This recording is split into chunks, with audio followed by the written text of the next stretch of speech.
Hello mga Mamshi! For today's vlog, eto ay dumating si Mamshi Jenna at halos puli na kaya dali na natin sa BR. Habang nandito si Mamshi Joy na almost puli na rin.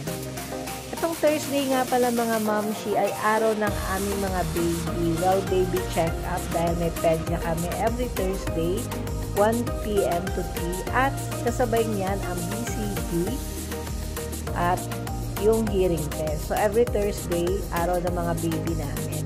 Pero ngayon, nagkaroon ng dalawang dumating na mga anak. Kaya, yan, out muna si Ate Christy dyan at nasa DR ako.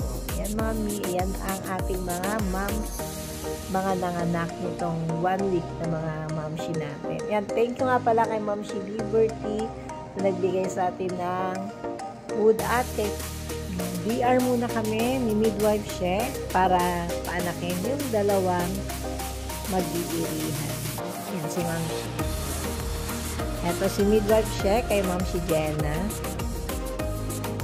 At ito nga nakaraos na kaagad pagdating ng anak na. At ito naman ako kay Mamshi Joy. Yan. Congrats siyempre sa ating mga Mamshi, kay Mamshi Jenna at kay Mamshi Joy.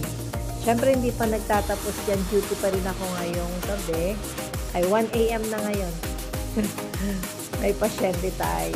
So, sa line si Mamshi Aileen. 2 a.m.